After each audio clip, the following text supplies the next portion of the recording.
बच्चों आज हम मैट्रिक्स पढ़ाने जा रहे हैं। तो उसमें मैट्रिक्स पहले होता क्या है पहले ये बता दे रहे हैं। तो मैट्रिक्स क्या है, हम छात्रों को कक्षा में बैठाने या ट्रेन में सीट का अरेंजमेंट करने के लिए पंक्तियों और स्तंभों को आयताकार सारणी के रूप में देखते हैं। तो इसको हमें क्या कहते हैं, आव्यूह कहते हैं। और इसका परिभाषा क्या है, जैसे हम दो संख्या ले लें एम एन, उन संख्याओं को, उनमें से कुछ संख्याओं को एम पंक्तियों के रूप में और एन स्तंभों के रूप में व्यवस्थित कर दिया जाए तो ये अरेंजमेंट क्या कहलाता है, आव्यूह कहलाता है। जैसे ए बराबर क्या हुआ, ए आई जे, आई क्या पंक्तियों की संख्या और एम स्तंभों की संख्या। तो ये क्या हुआ, एम इंटू एन, तो एम क्या पंक्तियाँ, एन क्या स्तंभ। तो इसमें ए आई जे, ये अगर 1 1 लगा देंगे तो पहली पंक्ति और पहले स्तंभ का पहला अवयव हो जाएगा A11। इसका मतलब क्या हुआ, पहली पंक्ति का अवयव, पहले स्तंभ का अवयव। तो ये क्या, इसको कैसे लिखते हैं, इस मझले कोष्टक में लिखते हैं आव्यूह को। तो ए आई जे, ये इसके क्या कहलाते हैं, एलिमेंट कहलाते हैं। जैसे ये हम आव्यूह ले रहे हैं तो A11, इसका मतलब क्या हुआ, पहली पंक्ति और पहला स्तंभ। पहले पंक्ति और स्तंभ रहा दे, ये क्या होता है, पंक्तियों की संख्या होती है रो, फर्स्ट रो, और ये सेकंड रो। अब डैश कितनी है, एम एन है, वो एम रो है। तो क्या हुआ, ये एम में रो है और ये स्तंभ, पहला स्तंभ, दूसरा स्तंभ, डैश ये एनवा स्तंभ। तो इसका ये कोट कहलाता है। ये इसके क्या कहलाते हैं, अवयव कहलाते हैं। A11, A12, A13, A14, dash A1n, ये पहली रो के अवयव हुए, ये सेकंड रो के, ऐसे ये एम रो के। तो ये रो पहली रो, दूसरी रो, और ये एम रो, ये फर्स्ट कॉलम, सेकंड कॉलम, ये एनवा कॉलम। तो ये एम पंक्तियों की संख्या है, एन किसकी संख्या है, स्तंभों की संख्या है। और ये इसके क्या कहलाते हैं, एलिमेंट कहलाते हैं, अवयव कहलाते हैं। और इसका कोट क्या हुआ, ये जैसे ये प्रश्नावली में पढ़ेंगे तो पहले यही पूछा जाएगा। जिससे कोई आव्यूह दिया होगा वो कहेंगे इसके एलिमेंट कितने हैं, तो एलिमेंट क्या है, A11, A12, A13, और ये इसका कोट कितना है, M/n। तो पहले पंक्तियों की संख्या लिखी जाती है, बाद में स्तंभों की संख्या। तो ये हुआ एम। तो परिभाषा इसका क्या है, एम एन संख्याओं के एक निकाय को एम पंक्तियों तथा एम एन स्तंभों में आयताकार सारणी के रूप में व्यवस्थित करने को एम क्रॉस एन कोट का आव्यूह कहते हैं। अब आव्यूह के भेद, टाइप्स ऑफ मैट्रिक्स। तो ये क्षैतिज आव्यूह, हॉरिजॉन्टल मैट्रिक्स। हॉरिजॉन्टल मैट्रिक्स क्या होता है, जिसमें पंक्तियों की संख्या कम और स्तंभों की संख्या अधिक होती है, वो क्षैतिज आव्यूह कहलाता है। तो ये एक हमने ये मैट्रिक्स ले लिया है, 1 2 3 और 5 6 7। तो ये इसके एलिमेंट हुए। तो इसका कोट क्या है, 2/3, 2 पंक्तियाँ हैं और 3 क्या है, स्तंभ है। अब ऊर्ध्वाधर आव्यूह, दूसरे प्रकार का आव्यूह क्या होता है, ऊर्ध्वाधर आव्यूह। तो ऊर्ध्वाधर आव्यूह क्या होता है, जिसमें पंक्तियों की संख्या अधिक और स्तंभों की संख्या कम होती है, ऊर्ध्वाधर आव्यूह कहलाता है। तो ये कितनी पंक्तियाँ, कितनी, first row, second row, third row. तो इसमें रो कितने हैं, 3, और कॉलम कितना है, 2। तो ये ऊर्ध्वाधर आव्यूह कहलाता है। अब आया वर्ग आव्यूह, स्क्वायर मैट्रिक्स। तो स्क्वायर मैट्रिक्स क्या होता है, जिसमें पंक्तियों और स्तंभों की संख्या कैसी हो, बराबर हो। तो वो क्या होता है, स्क्वायर मैट्रिक्स होता है। तो हम यहाँ बता दे रहे हैं। जैसे इसका एग्जाम्पल हम दे दे रहे हैं। जैसे एक एग्जाम्पल, 1 2 3 5 6 7 8 9 10। तो ये क्या हुआ, स्क्वायर मैट्रिक्स हुआ। इसका कोट कितना है, 3/3, 3 है रो और 3 क्या है, कॉलम। अब आया, ये हुआ स्क्वायर मैट्रिक्स। चौथा देख लो, चौथे का प्रकार क्या है, विकर्ण आव्यूह। विकर्ण आव्यूह, विकर्ण आव्यूह या डायगोनल मैट्रिक्स, डायगोनल मैट्रिक्स। तो डायगोनल मैट्रिक्स क्या होता है, यदि किसी वर्ग आव्यूह में मुख्य विकर्ण के तत्वों को छोड़कर शेष अवयव कैसे हों, शून्य हों, तो ऐसे आव्यूह को क्या कहते हैं, विकर्ण आव्यूह कहते हैं। जैसे हम यहाँ ले रहे हैं 2 0 0 0 3 0 0 0 4। तो इसका कोट कितना है, 3/3। तो यदि किसी वर्ग आव्यूह में मुख्य विकर्ण के तत्वों को छोड़कर शेष तत्व कैसे हों, शेष अवयव कैसे हों, जीरो हो, शून्य हो, तो उसको क्या कहते हैं? विकर्ण आव्यूह कहते हैं। तो मुख्य विकर्ण क्या होता है?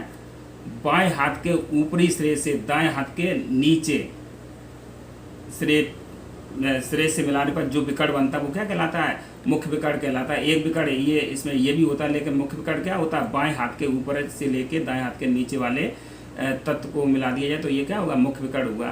तो विकर्ण आव्यूह क्या होता है? ऐसा वर्गाव्यूह जिसमें मुख्य विकर्ण के तत्वों को छोड़कर शेष अवयव कैसे हो? शून्य हो। ऐसे आव्यूह को क्या कहते हैं? विकर्ण आव्यूह कहते हैं। अब आया है अदिश आव्यूह। अदिश आव्यूह, तो पांचवा हुआ अदिश आव्यूह। अदिश आव्यूह या स्केलर मैट्रिक्स। स्केलर मैट्रिक्स क्या होता है? स्केलर मैट्रिक्स जिस वर्ग आव्यूह के मुख्य विकर्ण के सभी तत्व बराबर हों। जिस वर्ग आव्यूह के मुख्य विकर्ण के सभी तत्व कैसे हों? बराबर हों। और जिस विकर्ण आव्यूह के मुख्य विकर्ण के सभी तत्व कैसे हो? बराबर हो, और शेष सभी तत्व कैसे हो? शून्य हो। ऐसे आव्यूह को क्या कहते हैं?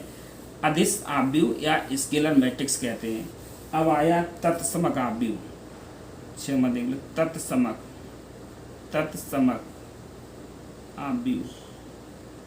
तत्समक आव्यूह या आइडेंटिटी मैट्रिक्स। Identity matrix. तो आइडेंटिटी मैट्रिक्स क्या होता है? जिस वर्ग आव्यूह के मुख्य विकर्ण के सभी तत्व इकाई हों। जिस वर्ग आव्यूह के मुख्य विकर्ण के सभी तत्व इकाई हों तथा शेष तत्व कैसे हों? शून्य हों, तत्समक आव्यूह या आइडेंटिटी मैट्रिक्स कहलाता है। इसको किससे निरूपित करते हैं? आई से निरूपित करते हैं। किससे निरूपित करते हैं? आई से निरूपित करते हैं। तो तत्समक आव्यूह क्या हुआ? जिस वर्ग आव्यूह के मुख्य विकर्ण के सभी तत्व इकाई हों। मुख्य विकर्ण के सभी तत्व क्या हों? इकाई हों, और शेष सभी तत्व कैसे हों? शून्य हों। तो ऐसे आव्यूह को क्या कहते हैं? तत्समक आव्यूह कहते हैं। इसको किससे निरूपित करते हैं? आई से निरूपित करते हैं। अब आया शून्य आव्यूह। सातवां नंबर है, सातवां शून्य आव्यूह। शून्य आव्यूह या जीरो मैट्रिक्स। शून्य आव्यूह या जीरो मैट्रिक्स। तो जिस आव्यूह का प्रत्येक तत्व शून्य हो, उसे शून्य आव्यूह या जीरो मैट्रिक्स कहते हैं। इसका कोड कितना है? 3/3 है। और इसको किससे निरूपित करते हैं? ओ से निरूपित करते हैं। तो ये इसके टाइप हुए। अब देखो, अब प्रश्नावली देख लो, तो ये समझ में आ गया होगा सभी। अब प्रश्नावली देख लो। तो प्रश्नावली हम पहली प्रश्नावली देख लो। तो प्रश्नावली है 3.1। प्रश्नावली 3.1 देख लो। एक्सरसाइज 3.1 का पहला सवाल देख लो। तो ये दिया हुआ आव्यूह कितना दिया है? ए बराबर दिया है 2, 5, 19 -7, और कितना दिया है? 32 -2, 5/2, 12, और कितना है? √3, 1 -5 और 70 ये दिया है। अब देखो, ये है फर्स्ट, ये दिया हुआ है प्रश्नावली फर्स्ट। 2, 5 के लिए ज्ञात कीजिए आव्यूह की कोट। तो आव्यूह की कोट ज्ञात करना है, तो फर्स्ट इसका विकल्प दिया आव्यूह की कोट। तो आव्यूह की कोट, तो इसमें पहले यहीं पर देख लो, इसमें कितना रो है? 1, 2, 3 रो है, और कॉलम कितना है? 1, 2, 3, 4 कॉलम है। तो इसका कोट कितना हुआ? 3/4। तो ये कोट पूछ रहा है, कोट कितना है? इसे रो और पंक्तियों की संख्या लिख दो। तो आव्यूह की कोट कितने? 3/4। अब अवयवों की संख्या, दूसरा पूछ रहा अवयवों की संख्या, अवयवों की संख्या, अवयवों की संख्या इसमें देख लो, या तो ये गिन लो या यही का इसी का गुणा कर दो। देखो अवयव कितना है, 1 2 3 4 5 6 7 8 9 10 11 12, या इन्हीं का गुणा कर दो, 4 3 12, अवयवों की संख्या कितनी हुई 12। अब वो पूछ रहा है तीसरा में A13, इस अवयव को पूछ रहा है, A21 को पूछ रहा है, और किसको पूछ रहा है, तो A13, ये क्या हुआ A11, A12, A13, A13 का मान कितना है 19। अब पूछ रहा है A21, तो ये तो A11, A12, A13, A14, ऐसे ये क्या हुआ दूसरी पंक्ति है तो पंक्ति पहले लिखी जाती है, ये दो पंक्ति पहले लिखी जाती है स्तंभ बाद में। ऐसे ही 21 तो दूसरी पंक्ति पहला स्तंभ, तो ये दूसरी पंक्ति है और पहला स्तंभ है ये, तो A21 का क्या हुआ 32। अब पूछ रहा है A33 पूछ रहा है, तो तीसरी पंक्ति और तीसरा स्तंभ, तो तीसरी पंक्ति देखो first row second row third row, तो तीसरी पंक्ति कितनी है ये है, और इसका तीसरा अवयव क्या है 1 2 3, तो कितना हुआ -5। अब पूछ रहा है A23, तो दूसरी पंक्ति और तीसरे स्तंभ का अवयव, तो दूसरी पंक्ति और तीसरा 1 2 3, तो कितना है 5/2, तो ये पहला सवाल हो गया।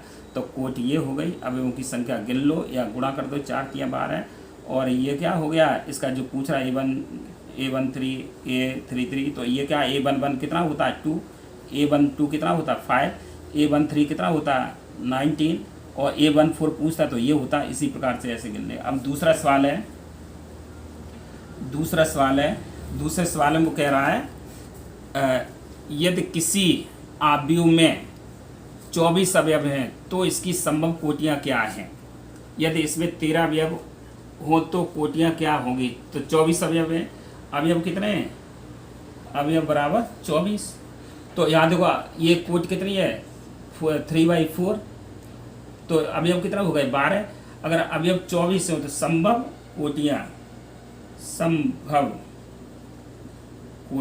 इसकी संभव कोटियाँ क्या होंगी, कोटियाँ ये भी हो सकता है एक पंक्तियों और 24, क्योंकि इन दोनों का गुणा कितना आ जाना चाहिए, इन दोनों का गुणा रो और पंक्तियों का गुणा 24 आ जाना चाहिए। तो 1 × 24 भी हो सकता है, ये भी हो सकता है 2 × 12 भी हो सकता है, क्योंकि 12 दूनी 24, ये भी हो सकता है 3 8 24, तो 3 × 8 भी हो सकता है 3 8 24, और ये भी हो सकता है 4 × 6 4 6 24, ये भी हो सकता है 5 का गुणा किसी में करते हैं 24 होता नहीं है, 6 का हो 6 × 4 भी हो सकता है, 8 × और 7 का गुणा करते तब भी नहीं 24 हो रहा है, तो 8 × 24 भी हो सकता है, और 12 का गुणा कर दो 12 दूने 24 भी हो सकता है, और ये भी हो सकता है 24 × 1 24 स्तंभ। तो कोटियाँ संभव कोटियाँ कितनी होंगी 1 × 12।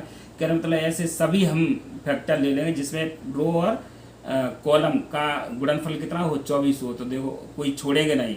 तो ये इसकी संभव कोटियाँ हो गई 1 × 24 2 × 12 3 × 8 4 × 6 6 × 4 8 × 3 12 ×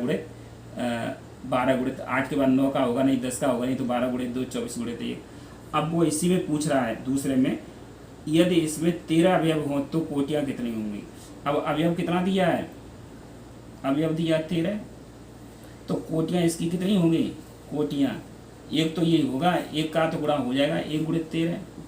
अब किसी भी संख्या में 2 का 3 का 4 का किसी में गुणा कर दो 13 नहीं होगा। अब क्या हो सकता है 13 × 1, बस 2 ही कोटियाँ हो सकती है, या तो हो सकता है 1 × 13, कहने मतलब एक पंक्त 13 स्तंभ, या 13 पंक्त और 1 स्तंभ, इसके अलावा और कुछ नहीं हो सकता है। तो ये हुआ दूसरा। अब देखो तीसरा सवाल में क्या पूछ रहा है, तीसरे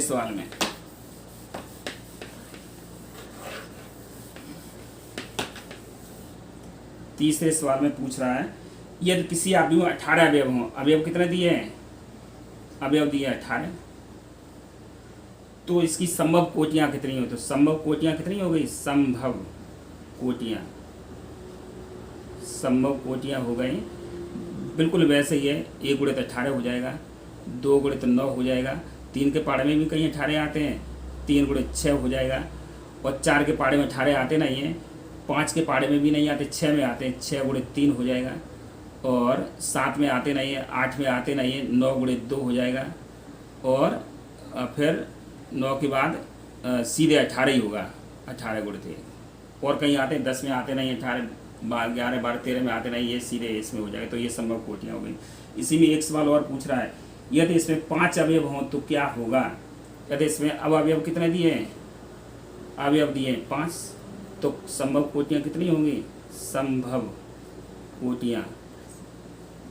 कोटियाँ कितनी हो जाएगी, सीधा सीधा देख लो, 1 गुणित 5 होगा और 5 गुणित 1 होगा। अब चौथा सवाल हमारा दिया है 2/2, ए बराबर दिया है, कितना दिया है, AIJ ये दिया हुआ है। वो ये क्या है, इसकी रचना कीजिए जिसके अवयव निम्नलिखित प्रकार से प्रदत्त हैं। तो अवयव कितने दिए, इसमें फर्स्ट पूछ रहा है अवयव दिए हुए AIJ बराबर कितना दिया है, ये दिया I प्लस J का होल स्क्वायर बट्टे 2, ये दिया हुआ है। तो AIJ ये दिया है, तो इसके अवयव और कितने बाई कितने का पूछ रहा है, 2/2 का। इसकी कोट कितनी दी है, 2/2 का पूछ रहा है, ये कोट का। तो इसमें क्या है, 2/2 का 2 रो होंगे और 2 क्या होंगे, कॉलम। तो ये होगा 2/2 का एक ये होता है, इससे आप भी A11 A12 A21 A22 बस ये होंगे। तो हम A11 ज्ञात करेंगे, A12 A21 22 के 2/2 का पूछ रहा है। अगर 3/3 का पूछता है तो A11 A12 A13 A21 A22 A23 A31 A32 A33 ये हो जाता है। तो A11 क्या हुआ, I की जगह लगाएंगे 1 और J की जगह लगाएंगे 1, तो 1 प्लस 1 का होल स्क्वायर बट्टे 2। तो कितना हुआ, 1 और 1 2, 2 का वर्ग क्या हुआ 4/2, तो काटो 2 दूने 4, ये आ गया A11। ऐसे निकाले A12 क्या होगा, I की जगह लगाएंगे 1 और J की जगह लगाएंगे 2, तो 1 प्लस 2 का होल स्क्वायर बट्टे 2, तो क्या हुआ 3 का स्क्वायर बट्टे 2 बराबर 9/2। अब निकालेंगे A21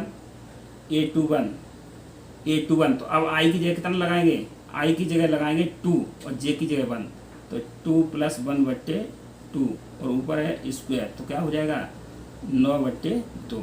A22 कितना है, A22 तो 2 प्लस 2 का होल स्क्वायर बट्टे 2, तो कितना हुआ 16/2, 2 और 2 4, 4 चौक 16/2, काट देंगे तो क्या हुआ 2 8 16, कितना हुआ 8। तो कितना हुआ, अब ये इसका वो लिख लो, मैट्रिक्स 2/2 का है, तो A बराबर कितना हो जाएगा, तब इसी को हम यहाँ लिख दे रहे हैं।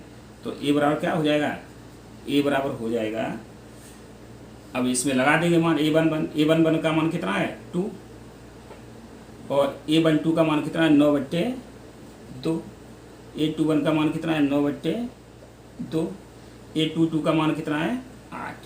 बस यही आंसर हो गया। इसी प्रकार से अन्य सवाल दिए हुए हैं तो उसको हम लगा सकते हैं। जैसे A का मान ज्ञात का AIJ, तो यहाँ AIJ का मान दिया हुआ है इतना, तो I की जगह I का मान, लेकिन ये देखना 2/2 का है, तो A11 तो I की जगह 1 J की जगह 1। ऐसे A12 निकालेंगे तो I की जगह 1 J की जगह 2। ऐसे A21 निकालेंगे तो A की जगह वो I की जगह 2 J की जगह 1। ऐसे A22 निकालेंगे तो I की जगह 2 और J की जगह 2, इसमें लगा देंगे जो दिया हुआ है, बस इसमें लगा देंगे, जो एलिमेंट निकल के आएंगे वहाँ लगा देंगे, वही आंसर हो जाए। इसी तरीके का पूरा सवाल है। अब देखो आगे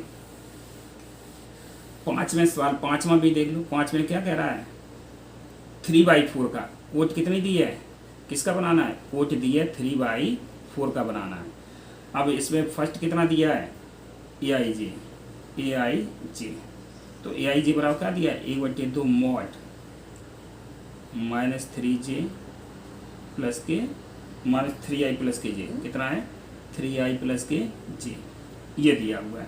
तो ये तो जानते हैं, इससे कोई भी संख्या बाहर निकलेगी तो कैसी निकलेगी, प्लस की निकलेगी। तो 3/4, तो 3/4 का सबसे अच्छा, तो ये सबसे पहले हम एक मैट्रिक्स लिख ले रहे हैं 3/4 का अवयव। तो क्या होगा A11 A12 A13 A14 ये लिख ले रहे हैं, सही है।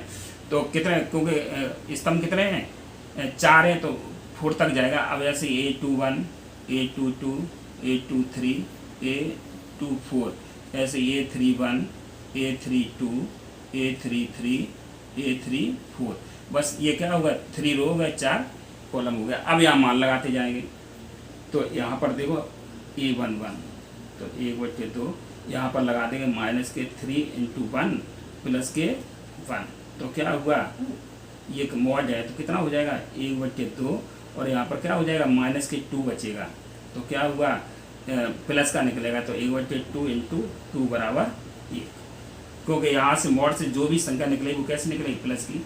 अब A12 कितना हुआ 1/2, तो ऐसे ही -3 × 1 प्लस j की जगह 2, तो कितना हुआ 1/2, और यहाँ पर क्या बचेगा 3 × 3 माइनस का और 2 प्लस का, तो -1 बचेगा, तो क्या हुआ ये प्लस का निकलेगा 1/2 × 1 बराबर 1/2। ऐसे ही A13 निकालेंगे, तो 1/2 -3 × 1 प्लस के j की जगह क्या रखेंगे, j की जगह रखेंगे आप 3, तो कितना हो जाएगा, ये तो 0 हो जाएगा, बराबर 1/2 गुणे 0 बराबर 0। A14 1/2, अब यहाँ इस पर कितना है A14, तो यहाँ पर a की जगह रखेंगे -3 × 1 और j की जगह रखेंगे 4, तो कितना हुआ 4 में से 1 गए कितने बचे, 4 में से 3 गए कितने बचे 1, तो 1/2 हो जाएगा, ये एक रो कंप्लीट हो पाई। अब देखो दूसरी रो में कितना दिया है A21, तो 1/2 i की जगह क्या रखेंगे 2, तो -3 × 2 प्लस के j की जगह क्या रखेंगे 1, तो कितना हुआ 3 दूनी 6 माइनस के 6 हुए और प्लस के 1, तो 6 में से 1 गए कितने बचे -5, तो कितना हुआ प्लस का 5 हो जाएगा, प्लस के 5/2। ऐसे ही निकालेंगे A22, तो 1/2 -3 × 2 प्लस के 2, तो कितना हुआ 3 दूनी 6, 6 में से 2 गए -4, तो प्लस के 4 निकलेंगे, तो 4/2 बराबर 2। ऐसे ही और देखो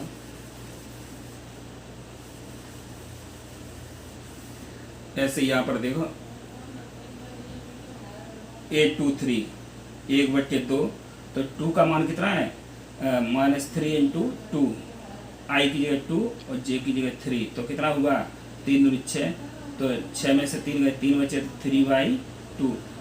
अब आया A24, तो 1/2 -3 × 2 प्लस के 4, तो कितना आया 3 दूनी 6, 6 में से 4 गए 2 बचे, तो 2/2 बराबर 1। ऐसे यहाँ देखते हैं A31 1/2, अब उसकी जगह क्या लगाएंगे इसकी जगह -3 × 3 प्लस 1, ये तो हुआ 3i + j है, तो कितना हुआ बराबर 1/2, 3 का 9, 9 में से 1 गए 8, प्लस का निकलेगा, तो 8/2 बराबर 4, 8 हुआ तो 4 हो गया। अब A32 1/2 -3 × 3 प्लस के 2, तो कितना आया 3 का 9, 9 में से 2 गए कितने बचे 7, तो कितना आया 7/2। A33, तो 1/2, तो -3 × 3 प्लस के 3, तो कितना आया 3 का 9, 9 में से 3 गए कितने बचे 6, तो प्लस के 6 हो जाएंगे, 1/2 × 6 बराबर 3 हो जाएगा। अब A34, तो कितना हुआ 1/2 -3 × 4 प्लस के 3, तो कितना हुआ 1/2, 4 × 12, 12 में से 3 गए कितने बचे 9, तो × 9, तो बराबर 9/2। अब यहाँ लगा देंगे पूरा, ये देखना इसका मान कितना है 1 है, तो अब मान लगा दो, तब आप भी कितना हुआ, तब आप भी बराबर कितना हुआ, ये लिख दो। A11 मान लगाते जाओ इसमें, A11 का मान कितना था 1, A12 का मान कितना है 1/2, और A13 का मान कितना है 0, A14 का मान कितना है 1/2। अब 21 का मान कितना है 5/2, 22 का मान कितना है 2, 23 का मान कितना है 3/2, 24 का मान कितना है 1।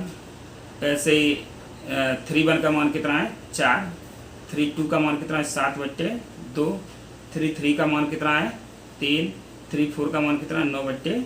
तो ये आंसर हो गया। इसी तरीके का एक खंड और दिया हुआ है, तो उसको देख लेना। अब देखो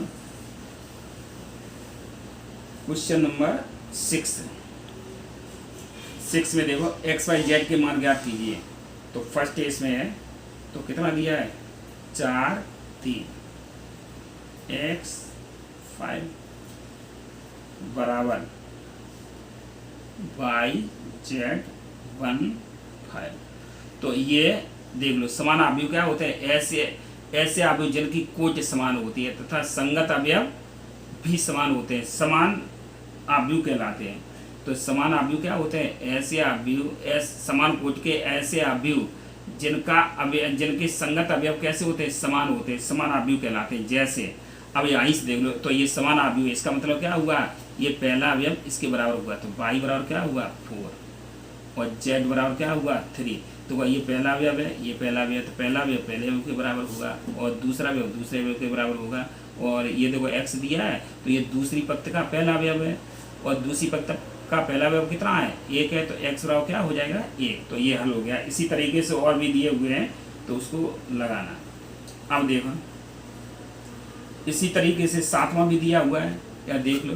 अब देखो एक और हम बता दे रहे हैं, ये दूसरा, इसका दूसरा खंड x प्लस वाई और कितना है 5 प्लस के जेड, ये दिया हुआ है, और यहाँ 2 और दिया है एक्स वाई बराबर कितना दिया है 6 2 और 5 8। तो कितना हो, ये भी वैसे ही करना है, संगत अवयव के बराबर होगा तो इसका मान इसके बराबर कर दो। तो x प्लस वाई बराबर 6, समीकरण 1 हो गया। और 5 प्लस जेड बराबर 5, तो यहाँ से ये जेड का मान तो निकले, जेड बराबर क्या हुआ 0 और एक्स वाई बराबर क्या हुआ 8। देखो ये दूसरी पंक्ति का दूसरा अवयव है, दूसरी पंक्ति का दूसरा अवयव कितना 8 है, तो ये हो गया। अब इसको देखो,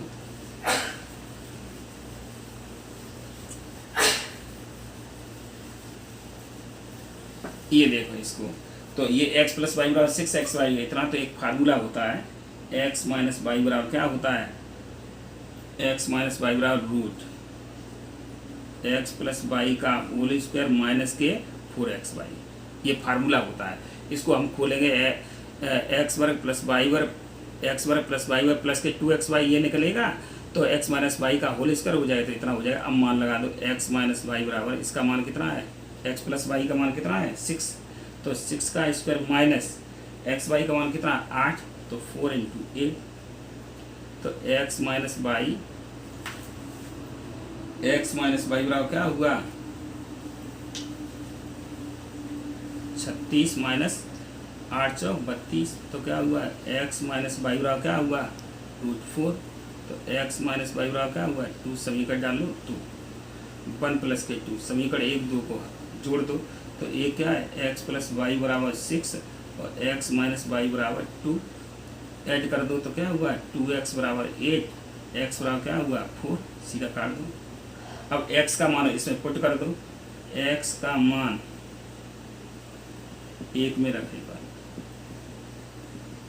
x का मान 1 में रख देंगे, तो 1 में रखेंगे। एक क्या दिया है इक्वेशन, x का मान क्या x प्लस वाई बराबर 6, x का मान कितना है 4 प्लस के y बराबर 6, तो y बराबर क्या हुआ 6 माइनस 4 बराबर 2, तो ये आया x का मान कितना आया 4 और y का मान कितना आया 2 और z का मान कितना आया 0।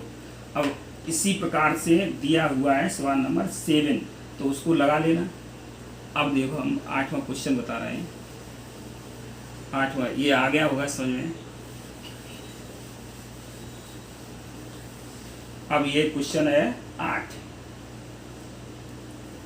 यहाँ से देखिए, ये दिया हुआ है मैट्रिक्स EIG, तो कितना है m क्रॉस n है, एक वर्ग अवयव है, इसमें ऑब्जेक्टिव टाइप का एक वर्ग अवयव है, तो वो पूछ रहा है कब, तो ये दिया हुआ है m का मान n से छोटा होगा, m का मान n से बड़ा होगा और m बराबर n होगा, n में से कोई नहीं। तो ये वर्ग अवयव क्या होता है, जिसमें स्तंभ और पंक्तियों की संख्या कैसी हो बराबर हो, वो वर्ग अवयव होता है। तो इसका खंड कौन सा C सही है, कौन सा खंड सही है C, तो इस पर केवल टिक लगाना था, ये सही है, क्योंकि जिसमें वर्ग अवयव लिखवाया गया है। वर्ग अवयव क्या होता है, जिसमें पंक्ति और स्तंभों की संख्या कैसी होती है बराबर होती है। अब ये दिया हुआ है एक 9वां सवाल दिया हुआ है, इसको 9वें में क्या दिया है, x तथा y के प्रदत्त किन मानों के लिए आव्यूहों के निम्नलिखित युग्म समान हैं। तो ये दिया हुआ है, तो x बराबर इतना, y बराबर इतना, तो हम यहाँ पर ये मान लगा के देखेंगे आव्यूह के युग्म समान है। तो इसमें हम मान लगा के देखेंगे, ये a11 है, ये इसका मान निकालेंगे x और y का मान। तो अगर पहले ही से हम निकाल लें मान 9 में, ये सवाल क्या है, आव्यूह के युग्म समान है, x तथा y के प्रदत्त किन मानों के आव्यूहों के लिए युग्म समान है। तो ये समान कब होंगे, जब बराबर करेंगे तो x का मान निकल आएगा। तो x का इसमें कोई मान मिल नहीं रहा है, निकालेंगे तो ये, तो इसमें जब मिल नहीं रहा है तो ज्ञात करना संभव नहीं है। अब 10वां सवाल हम देख रहे हैं। 10वां 3 कोटि के ऐसे आव्यूहों की कुल कितनी संख्या होगी जिनकी प्रत्येक प्रविष्टि 0 या 1 हो। तो इसमें जैसे ये 3/3 का है, तो एक आव्यूह, 2 आव्यूह, 3, वो एक आव्यूह, ये कितना 3/3 है, तो एक आव्यूह, 2 आव्यूह, वो एक अवयव, 2 अवयव, तीसरा अवयव, ऐसे ही कितनी हो 3/3 है, तो 3 क्या होंगी, रो होंगी। और जिनकी प्रविष्टि कितनी है 0 या 1 है, तो यहाँ पर हम 0 लिख सकते हैं या 1 लिख सकते हैं, यहाँ पर भी 0 लिख सकते हैं या 1 लिख सकते हैं। तो यहाँ पर 0 1, सब जगह 0 1, तो ये क्या हुआ 2। तो ऐसे तो आव्यूहों की कुल संख्या कितनी होगी, तो प्रत्येक स्थान को हम 2 प्रकार से भर सकते हैं। तब आव्यूहों की संख्या, आव्यूहों की कुल कितनी, तब आव्यूहों की संख्या कितनी होगी, संख्या। तो हम कितने प्रकार से भर सकते हैं, पहले स्थान को 2 प्रकार से, दूसरे स्थान को 2 प्रकार से, तीसरे को, चौथे, 5वें, 6वें, 7वें, 8वें। तो क्या हुआ 2 गुणे 2 गुणे 2 गुणे 2 गुणे 2 गुणे, कितने बार लिखेंगे 1 2 3 4 5 6 और 7 8 9, 1 2 3 4 5 6 7 8 9। तो क्या हो जाएगा 2 पे 9, तो 2 पे 2 दूनी 4 दूनी 8 दूनी 16 दूनी 32 दूनी 64 दूनी 128 दूनी 2 से 56 दूनी 512। तो संभव आव्यूह की संख्या कितनी होगी, अगर 3 अवयव होते हैं, जैसे इसमें वो कह जिनकी प्रविष्टि 0 या 1 है, तो 0 या 1 है, तब तो ये 2 प्रकार से भरा जा सकता है, ये भी 2 प्रकार से, ये भी 2 प्रकार से, ये भी 2 प्रकार से, ये भी 2 प्रकार से, ये सब। तो कितने होगा 1 2 3 4 9 है, तो 9 बार गुणा कर देंगे। अगर इसमें होता 0 1 1 2 के द्वारा भर सकते, 3 अवयव, तो ये 3 स्थानों से 3 अवयवों द्वारा भरा जा सकता है, 0 1 2। तो क्या करते हैं 3, तब संभव, तब आव्यूहों की संख्या क्या होती है 3 गुणे कितने बार करते हैं 9 बार, लेकिन है कितने 0, 1, तो ये हो गया 512। बस शेष आगे बताएंगे।